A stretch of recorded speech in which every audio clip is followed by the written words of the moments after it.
Kasi I wanted to ask him personally why I got healed. Bakit nawala yung sakit ng ulo ko at mukha yung aking bukol parang na-flatten, no? So it so happened my prayers was granted. Hi, I am Mrs. Yolanda Besinio Moos. I am 72 years old, last June 21, and I live in Anglongto, Barangay Anglongto, Davao City. Yung sitwasyon ko kasi, 1970, na-opera ako ng goiter, toxic. Nag-surgery na ako ng twice for cesarean. Before COVID, meron akong napansin sa sarili ko. Meron akong parang may tumubong bukol dito sa itong side na hinahawakan ko. I felt first masakit yung ulo ko. Pumunta ako sa doktor. Sabi ko sa doktor, nagpa-check up ako ng mata ko. And then nagpa-check up ako sa ear ko. Wala namang sinasabi. Yung sa mata ko, it's okay. Yung sa ear ko, tinanggal lang yung earwax. So, ang sabi nung sa mata, sabi niya, "Ma'am, how do you feel?" Sabi ko, "I feel better." Sabi ko, "There's still pain, but it's kind of tolerable." And yung doktor ko naman sa ENT, I was expecting him to say something because nagpa-ENT ako eh. Pero, meron na ako talagang nararamdaman na parang may parang bukol, na parang may pain.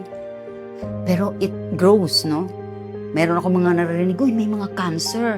Meron akong asawa ng batchmate ko, may cancer. May bukol daw dito. Oh my God, sabi ko, may bukol ako dito. I wanted to talk to the formulator, si Dr. Malaluan. Kasi I wanted to ask him personally why I got healed. Bakit nawala yung sakit ng ulo ko at mukha yung aking bukol parang na-flatten, no? So it so happened my prayers was granted. Sabi ko, because I wanted to see you. Kasi Doc, bakit nawala yung sakit ng ulo ko? Sabi ko sa kanya, ito lang ang supplement na nagpatigil sa akin. Pero ang una kong narinig sa kanya, it's because of yung explanation niya of mitochondria and the cells. Dahil nasa ano naman ako, so alam ko yon na ang body natin consists of billions of cells in the body or millions. Kasi during sa formulation nila, nilagyan niya ng strawberry tsaka blueberry. Meron daw. So naalala ko yung kinain ko doon sa Australia. Oh my God. Ito na, sabi ko. Ito siguro. Kaya pala yung aking pain sa Australia was really tolerable. Nagulat ako. Maybe it's also because of the urolithin A. Kasi sabi niya, may mga tao na wala niyan. Sabi ko, "Sir, parang may point ka doon. Kasi kung sickly ako, there's a possibility na ako yung isang tao na walang urolithin A." Kasi during sa formulation nila, nilagyan niya ng strawberry tsaka blueberry. Meron daw. So naalala ko yung kinain ko doon sa Australia. Oh my God. Ito na, sabi ko. Ito siguro.